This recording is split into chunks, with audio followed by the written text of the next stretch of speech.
and welcome back to another episode of Quick Spin, the Autoweek podcast that gets to the essence of the automobile. Today, we are talking about the 2021 Mercedes-Benz S580. That's right, the latest generation of the large luxury flagship from Mercedes-Benz. You can take a look at this Mercedes on our Instagram page right now. That's at Autoweek USA. And hey, while you're there, why don't you head over to our Facebook? Click that like button. That way we get all the great Autoweek content we deliver daily sent directly to you. We're going to spend a lot of time talking about this S-Class in just 1 second. But first, we have to pay the bills. Want to go behind the scenes of the editors of Autoweek Car and Driver and Road and Track? Become a member of the Track Club and receive 6 supersized issues of the new Road and Track, plus access to digital content, dozens of partner privileges, exclusive invites to editorial events, and first dibs on insider automotive events both online and around the world. Hop on in by visiting roadandtrack.com/Autoweek. That's ROADANDTRCK.com/AUTOWEEK. And Mark, tell me about this Mercedes-Benz S-Class. What level of S-Class are we talking about today?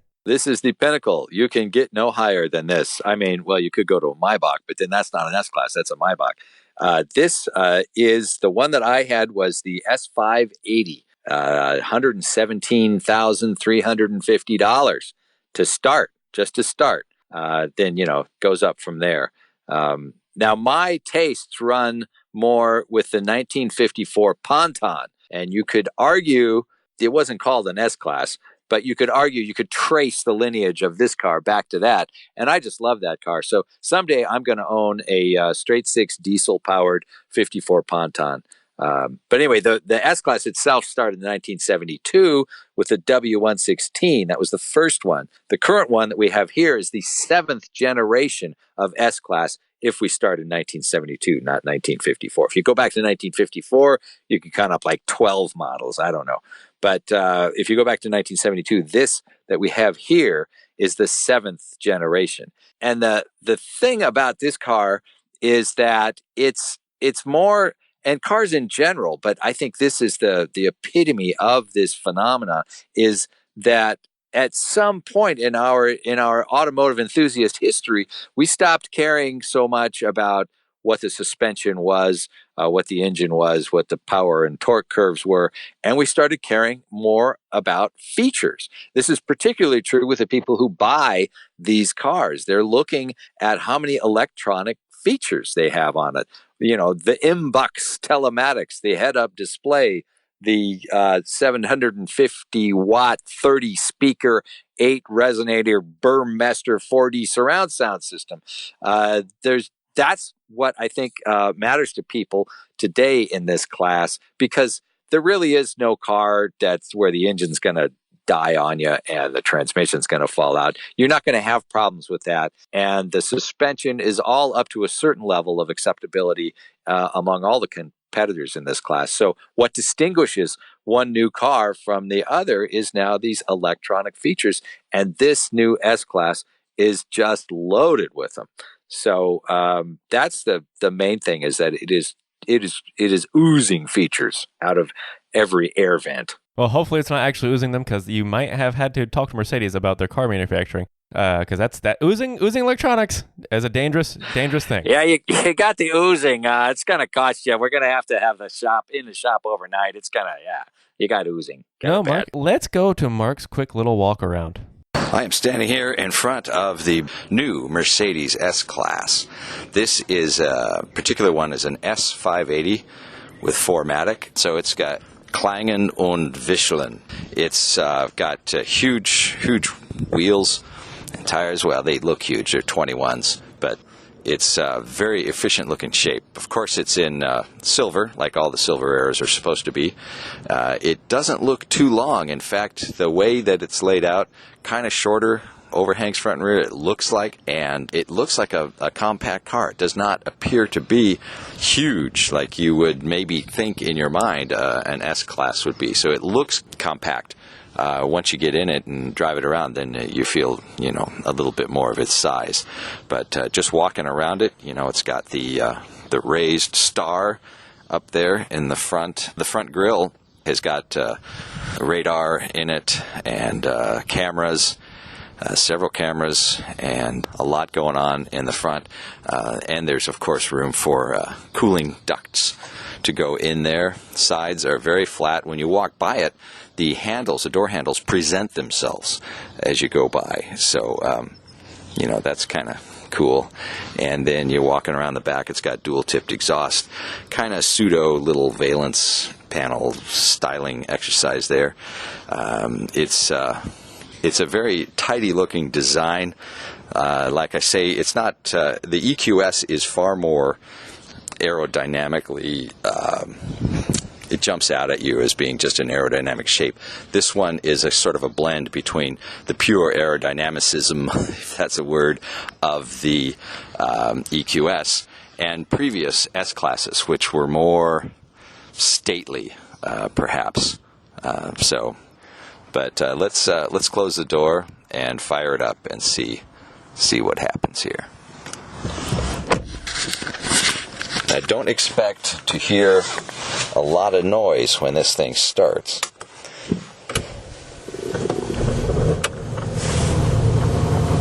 I don't know if that's picking up on the digital audio recorder here, but the engine is running. You can't really tell a lot of the time when you're driving around in it, but it is running. So let's go for a little drive. Well, we are going to jump to that drive shortly, but first, Mark, I have some questions to ask you. So you mentioned the EQS, and obviously this is the S-Class, the EQS being the S-Class effectively of the EQ brand, the electric Mercedes-Benz. I must ask, how long do you think the S-Class has as its standalone brand, or I guess how long until it merges with the EQS? Well, you're asking the question, when is internal combustion going away? I don't know. This is, you could say this is a hybrid. It has a Mercedes EQ Boost system in it with an integrated starter generator that adds 20 horsepower and 184 pound-feet to the 4.0 liter bi-turbo, we would call that twin turbo, I don't know, V8 engine under the hood. So this is sort of a stepping stone in that direction. But the question of when Mercedes goes all electric, I mean, obviously the EQS is there, and that's all electric. So, but when do they abandon internal combustion engines? I don't know. Well, I was hoping you might have had some inside details. But more importantly, Mark, how is this hybrid system on this 4-liter engine? The 4-liter, famously one of Mercedes' best engines. Yeah, it's again, it's quite interesting because it's so good and so smooth and so quiet that you don't even know. And when we get to the part where I'm driving around, you can barely hear the engine. You hear the air coming out of the vents. That's probably 2 or 3 times louder than the engine, and that is when the internal combustion engine is on. So it's a very, very quiet setup. Very smooth, very integrated. You barely even know it's there. And I think that's why people then start focusing on all the other stuff that's inside the car. Well, let's go to you driving it right now. Let's go for a little drive. It's got the little, it's not a toggle switch, but it's like a stalk here, and you just flip it down and it goes into gear and it automatically takes off the e-brake. Now I've got the AC going, the climate control going, just because it's a little bit of a warmer day here in Los Angeles. Let's see. Let's just go out and go for a little drive. Yeah, what you might be hearing, you hear more of the climate control system than you do of the actual engine when we're driving. But it soaks up the bumps. The thing about this, I think this may be the most quiet vehicle I've ever driven. We were trying to pin down the Mercedes guys on, do you have a figure that you can give us, like decibels or something? They didn't know. They said, yeah, but it is quiet. So, and it really is quiet. So here's a little throttle. And I mean, even under what might be full throttle there, you could barely hear it. Like I say, I hear the fan speed much more than the engine itself. comfortable. It takes a little bit, like any car, any new car that you get in and sit in, you have to get the feel of how they're doing the pedals and the brakes and everything. But once you get that, it's smooth leaving the line, and it's smooth, stopping. It's just smooth all the way around. When you buy an S-Class, you want all this stuff, and you're definitely getting it here in this car.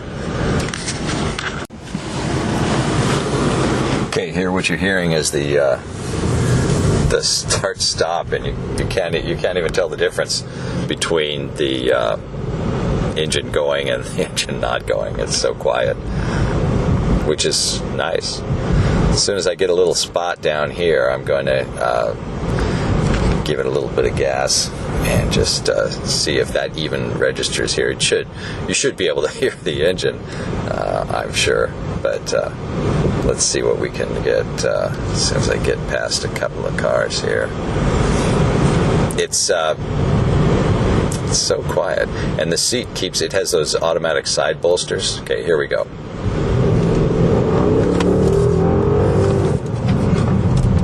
So yeah, you probably heard a little bit of engine acceleration there. Not much, but some. If there's a young person in your life who's really into cars, give them the gift of R&T Crew, the ultimate subscription box by Road & Track for kids ages 6 to 10. Every other month, a box is delivered to their door and stuffed with cool accessories, fun activities, and a magazine chock full of facts, stories, games, and more. Sign up now to receive the all-new Around the World box and enter code Autoweek for 10% off the annual box subscription. Just head over to rtcrew.com, that's rtcrew.com, and use code Autoweek. Now, Mark, you kind of touched on this earlier, but I really need to hammer it home. As people are kind of moving away from the driving experience, people really don't care as much maybe in a car like the S-Class. I do have to ask, is this car still fun to drive? It is fun in the sense that a luxury car is fun. It's not something you would take out on a twisty road and have a great time, because most of the time you're not on a twisty road or on a racetrack. This car is made for if you wanted to get from Stuttgart to Munich and then to Berlin, and you wanted to drive, there could be no better conveyance than this. Likewise, if you wanted to get from LA to New York and you were going to drive, man, you would arrive refreshed, and the massaging seats would bid you adieu as you stepped out of the car. It's just all around a delightful, engrossing, relaxing experience. Well, I don't know what else you could ask from Mercedes for their S-Class. This is kind of their pinnacle of luxury, obviously, before jumping into the Maybach. On a quick spin, we'll try to get to the essence of the automobile, and the Mercedes-Benz S-Class is no exception, not in the 7th generation anyway. So, Mark, I have to pause it. What is the essence of the Mercedes-Benz S-Class sedan? I think you could really make a good argument that this is the ultimate evolution of the automobile. You go back when Gottlieb Daimler had that car thing and was driving it around, and that was the idea, was just to get from point A to point B. His wife famously drove it to Pforzheim, and that was a great accomplishment at the time. Now we are so far beyond that. It's like 2001: A Space Odyssey. When you have hit a certain level of evolution, you're allowed to go to the next phase. And I think that right now this is as far as we have evolved in the automobile. Not in sportiness, not in necessarily in great looks. The outside maybe isn't striking or anything. It's adequately styled, but I think in the evolution of the automobile, this Mercedes S-Class might be it. Well, those are big words, and I couldn't agree more. But I think that puts a pin in it for today. Thank you so much, Mark, for driving this S-Class. It's a rough job, but somebody has to do it. Glad to be of service to our listeners, all of them. And likewise. But hey, listeners, if you could do me a big favor, please head over to the Apple Podcast Store, drop a 5-star review. Let us know what you want to hear about in the future. Let us know what you like about the show, and let us know that you're listening. And also, hey, while you're cruising around the internet, why don't you head over to our Facebook page, click that like button. That way you get all the great Autoweek content we deliver daily sent directly to you. And last and not least, I know I say this at the end of every episode, but I do mean it. Without your listenership, none of this would be possible. So thank you for listening, and hey, tell a friend.